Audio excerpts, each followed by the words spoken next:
Bienvenidas y bienvenidos de nuevo al módulo de Ecofisiología Vegetal aplicada a zonas costeras. Esta es la última clase de las tres que componen el módulo, en donde hablaremos un poco sobre las aplicaciones de la fisiología, en particular de los dos, en relación a los dos elementos que hemos visto en las clases anteriores, que es la radiación solar y la temperatura. Bueno, eh, hasta ahora hemos hablado particularmente, como les comentaba, de dos elementos clave en el funcionamiento de las plantas. La luz, que es primordial para procesos fotosintéticos. Recordemos que es de la radiación electromagnética proveniente del Sol, proviene toda la energía que se necesita para los procesos biológicos en la Tierra.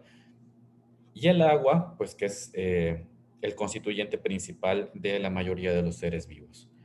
Eh, Como les comentaba hace un momento, en esta clase veremos particularmente cómo afecta la variación climática el desempeño morfofisiológico de las plantas, un poquito de la aplicación de lo que vimos en las dos clases anteriores.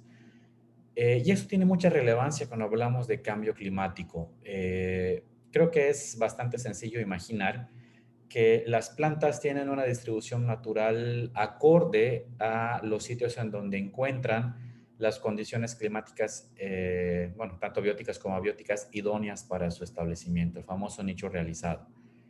Eh, Sin embargo, el cambio climático puede representar una modificación para estas condiciones ambientales. Cuando pensamos en cambio climático, lo primero que pensamos sin duda es en el calentamiento global, el incremento de temperatura media del aire alrededor del globo. Sin embargo, muchas veces no pensamos en este tipo de situaciones, eventos climáticos extremos. Sabemos que el incremento en la temperatura de la superficie del mar favorece el desarrollo de fenómenos meteorológicos extremos y potentes, como huracanes. Esto es la temporada de huracanes del año pasado, una simple fotografía de algún momento del año pasado. De hecho, el 2020 fue la temporada de huracanes más activa en los últimos años. Hasta antes de que terminara el periodo de huracanes, se habían registrado 45 sistemas tan solo en el Atlántico, 29 tormentas tropicales, 8 huracanes de categoría 1 o 2 y 8 huracanes de categoría 3, 4 o 5. Como les comentaba, el 2020 es el año activo en la historia en cuanto a formación de tormentas y huracanes, al menos de los años de los que se tiene registro de los huracanes, ¿no? Pero también se nos olvida esta otra parte. Al 31 de octubre del año pasado, este es el monitor de sequía para el país, lo que vemos en algún tono amarillo café es alguna anomalía en cuanto a la sequía en alguna parte del país, es decir, eventos de sequía que se salen del patrón promedio anual. Entonces, vemos desde eventos de sequía extrema en algunas partes del norte del país, sequía severa hacia algunas partes también de Oaxaca, de Guerrero, y en la mayor parte del país pues vemos que que fue un año normalmente seco, pero por el otro lado, hacia la península de Yucatán, que es donde presentaron las mayores afectaciones, Chiapas, Tabasco, península de Yucatán, que es donde se presentaron las mayores afectaciones por los ciclones que veíamos en una de las diapositivas anteriores, pues llovió muchísimo más de lo normal. O sea, vemos que hay algunas regiones de la península de Yucatán en donde llovió entre 700 y 1000 milímetros más de lo que habitualmente llueve.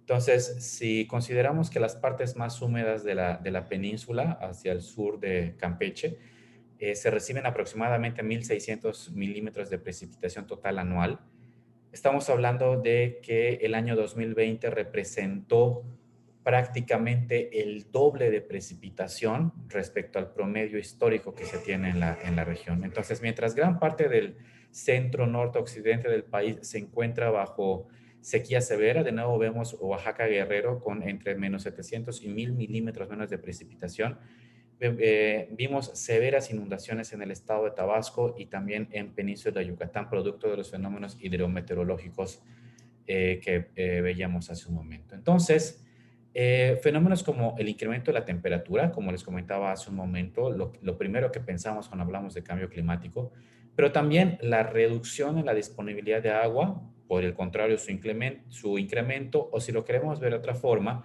cambios en los patrones de precipitación, representan un estrés fisiológico para las plantas, precisamente porque el ambiente, el clima al cual están adaptadas, está variando de manera muy rápida. Eh, Cuando consideramos los factores ambientales, les comentaba al principio de la clase que hemos visto radiación y, bueno, luz y disponibilidad de agua. Estos elementos no actúan de manera individual, como vimos en algunas de las clases anteriores. Entonces, vamos a encontrar una interacción entre la luz, el dióxido de carbono, la temperatura, los nutrientes del suelo, eventos de inundación o por el contrario de sequía, la salinidad presente en un suelo o provocado por un movimiento temporal en la línea de costa, el ozono, la radiación ultravioleta, contaminantes, y así como la interacción con factores bióticos como pestes y patógenos, insectos y herbívoros y microorganismos del suelo, cuya composición de estos tres elementos puede variar de manera significativa acorde a la variación e interacción de los elementos anteriores, pues representa una respuesta no solo para los cultivos, sino de las plantas en general, a nivel morfológico, a nivel fisiológico, a nivel bioquímico y también a nivel molecular. Entonces, conocer la respuesta y tolerancia de las plantas a esta variación es sumamente importante para diseñar planes y estrategias de manejo de especies de vegetación natural o de especies de interés alimenticio de los cultivos. Uno de los parámetros que ha cobrado importancia recientemente, de los más utilizados recientemente, es el cálculo de la plasticidad. La plasticidad fenotípica, fisiológica, morfológica. Podemos definir a la plasticidad como la habilidad de los organismos para ajustar su funcionamiento a través de cambios morfológicos y o fisiológicos en respuesta a cambios en condiciones ambientales. Esta es la fórmula que propone Valladares en 2006. Valladares propone un índice de plasticidad basado en distancias fenotípicas, en donde no vamos a ver la matemática como en casos anteriores. Simplemente comentarles que este es un índice que va de 0 a 1, donde 0 es que las plantas no tienen plasticidad, es decir, prácticamente no tienen capacidad de ajustar su morfología o fisiología a cambios en el ambiente, por lo que son vulnerables a estas variaciones, mientras que hacia valores cercanos a 1 son plantas que pueden realizar ajustes muy rápidos y significativos acorde a la variación climática y por tanto pueden ser las más resilientes a estos fenómenos.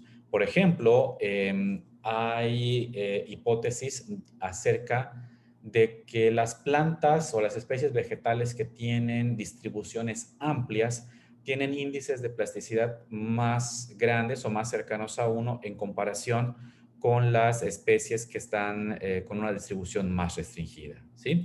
Entonces, simplemente respecto a la fórmula, decirles que es una comparación en el estado de diferentes aspectos de la planta ante condiciones ambientales contrastantes.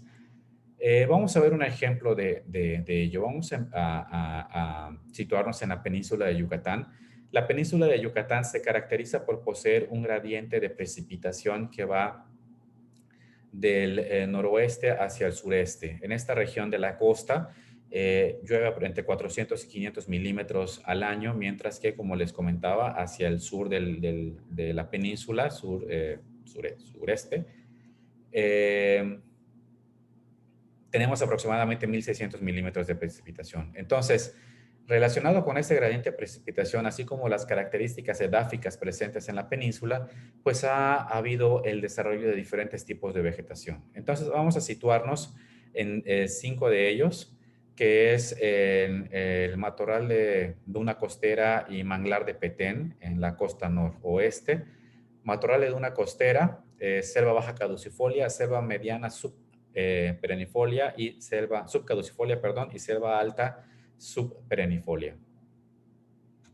En estas podemos encontrar diferentes especies de bromeliáceas epífitas que habitan desde las zonas de manglar hasta la selva alta. Estas plantas se caracterizan porque son altamente sensibles a la variación climática.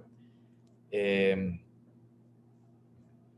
Responden muy rápido y de manera significativa, por lo que han sido propuestas incluso como bioindicadoras de este fenómeno en diferentes regiones. Entonces, a partir de la medición de diferentes variables fisiológicas, como es la suculencia, el potencial que ya vimos, también el cálculo del potencial osmótico que también ya vimos, el contenido relativo de agua que también ya vimos, y de la acidez titulable, que como vimos cuando hablamos de fotosíntesis CAM, pues es una medida indirecta de fotosíntesis.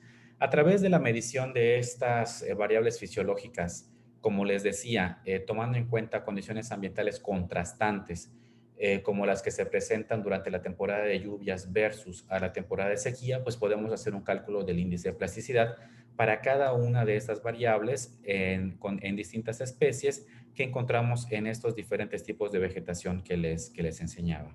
Entonces tenemos desde el matorral de duna costera, perdón, el manglar chaparro, tenemos el matorral de duna costera, la selva baja, la selva mediana, hasta llegar a la selva alta. Entonces vemos realmente que el índice de plasticidad, si recordemos que va de 0 a 1, es muy bajo en la mayoría de las especies. Si nosotros promediamos, bueno, también hicimos una caracterización de la plasticidad de diferentes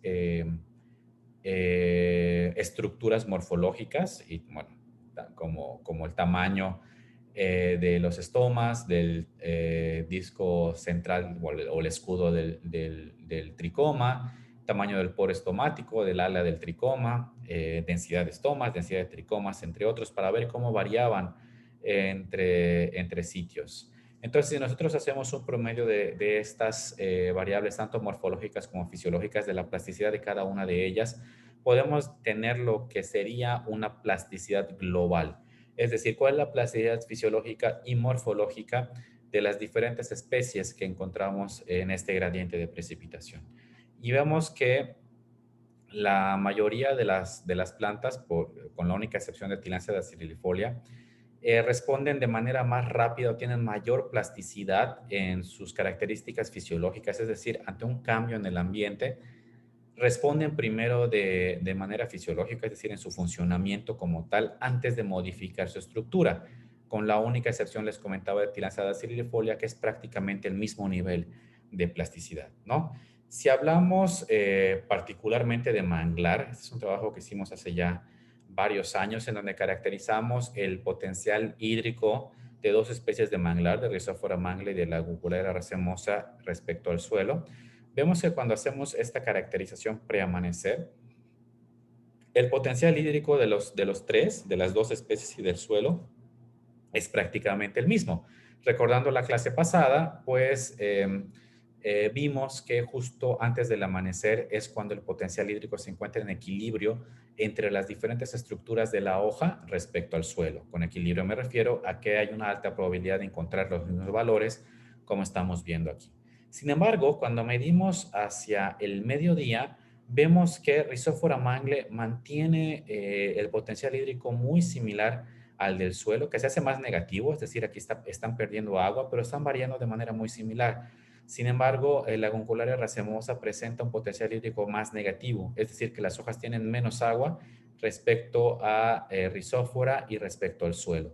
Lo que nos está hablando, lo que nos sugiere que la Guncularia pierde mayor cantidad de agua en sus hojas respecto a Rhizófora. Sin embargo, cuando hacemos una comparación de cómo varía el potencial hídrico respecto al contenido relativo de agua, lo que vemos es que realmente Rhizophora mangle tiene, perdón, la Guncularia racemosa tiene una mayor tolerancia a la desecación respecto a Rhizophora mangle. Es decir, mientras más seca se haga la hoja, mayor transpiración, vamos a poner eso de ejemplo, Las plantas de laguncular tienen mayor capacidad o tienen mayor resistencia a esa pérdida de agua respecto a las hojas de Rhizophora mangle. Y eso lo podemos ver aquí con diferentes parámetros que se pueden obtener a partir de las curvas de presión-volumen, de cómo varía el contenido relativo de agua respecto al inverso del potencial hídrico, a partir de lo cual podemos determinar el potencial osmótico a 100% de turgencia de las células, el punto en el que se pierde turgor en las células, es decir, cuando las paredes colapsan, y también cuál es el módulo de elasticidad, es decir, qué tan flexibles son las paredes y por tanto qué tanto pueden responder a la sequía. Entonces, lo que vemos, este es bien importante, o sea, esta es una medida directa de qué tanto aguantan la sequía las plantas. Vemos que la Laguncularia racemosa tiene un potencial hídrico más negativo cuando las células pierden turgor, cuando se quedan sin agua. Es decir, que pueden tolerar un poco más que Rhizophora mangle.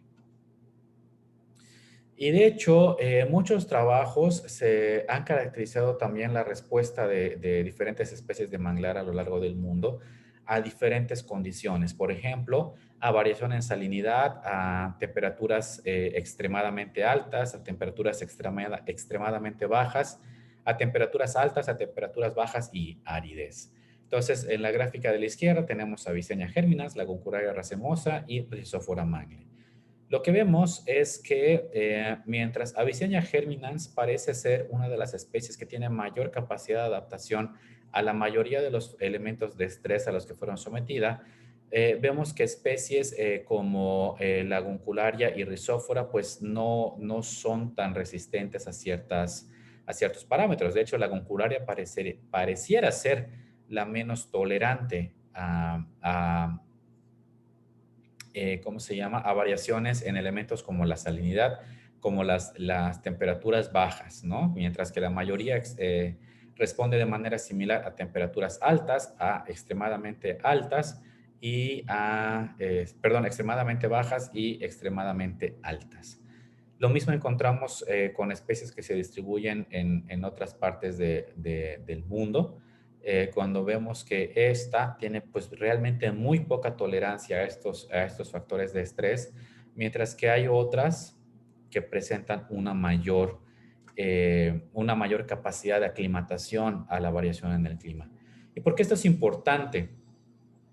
Primero, porque el entender la respuesta de las plantas ante la variación ambiental nos permite predecir aspectos más generales sobre la especie. Por ejemplo, zonas de vulnerabilidad ante el cambio climático. En estos dos primeros mapas, bueno, en el mapa de arriba tenemos en verde señalada cuál es la distribución de los manglares actualmente a lo largo del mundo y está sobrepuesto modelos de incremento en la temperatura a nivel global, cambio climático. Entonces, de esta forma nosotros podemos hacer inferencias. Si tenemos en cuenta este patrón de respuestas, nosotros podemos hacer inferencias sobre las zonas de vulnerabilidad que pueden tener los manglares en su distribución actual, ¿no? Por ejemplo, las que se encuentran hacia el Mar de Cortés, el Golfo de, ¿cómo se llama? Perdón, en Baja California, también en algunas zonas de Brasil, en algunas zonas de África. Lo mismo podemos hacer con la precipitación, en donde vemos de nuevo que la zona de Baja California, una parte de Cuba, una parte de Florida, pues presentan una alta vulnerabilidad al incremento en la temperatura. A partir de estas dos cosas podemos hacer una combinación y podemos entonces saber cuáles son las zonas que podrían estar amenazadas por la variación en la temperatura y en la precipitación. Entonces, las líneas marcadas en rojo representan las zonas que pueden estar seriamente amenazadas por variaciones como las que tenemos en las dos gráficas de arriba. Entonces, vemos que prácticamente todo el manglar en la costa del Pacífico mexicano se encuentra amenazado, el Mar de Cortés, algunas partes de Tamaulipas, en Yucatán, Perú, Ecuador, una parte de Chile, una parte de Brasil, en África, entonces en Australia. Entonces vemos que realmente Fuera de lo que se encuentra en estas islas de Asia, pues la mayoría de los manglares se encuentran amenazados por el incremento en la temperatura y la reducción de la precipitación. Entonces, ¿se acuerdan de la clase uno? Simplemente les quise presentar esto como un ejemplo de en qué nos puede ayudar la fisiología y también la morfología para responder preguntas ecológicas grandes. En este caso nos interesaba saber cuál es la vulnerabilidad en la distribución de los manglares ante la variación en el clima. Recuerdan la clase uno, para responder este tipo de preguntas, pues necesitamos hacernos cuestionamientos o mediciones a un nivel más fino, a un nivel de organización menor. Por eso nos fuimos a medir específicamente cuál es la respuesta de los manglares a diferentes condiciones que podrían representar un estrés. A partir de esas mediciones muy finas, pues podemos hacer inferencias mucho más grandes respecto, en este caso, a la distribución de los manglares, lo que nos puede ayudar a diseñar estrategias y programas de manejo y conservación que permitan mitigar los posibles efectos del cambio climático en este grupo de vegetación tan importante a lo largo del mundo por todos los servicios ecosistémicos que prestan. Y pues bueno, con esto estaríamos concluyendo la clase 3 y también estaríamos concluyendo el módulo de fisiología vegetal. Les quiero agradecer enormemente por su atención. Cualquier duda, tienen mi correo en las presentaciones y también en los cuestionarios. Espero que el módulo les sea de mucha utilidad, que sea un breve acercamiento a lo que hacemos en fisiología vegetal. Muchas gracias por su atención.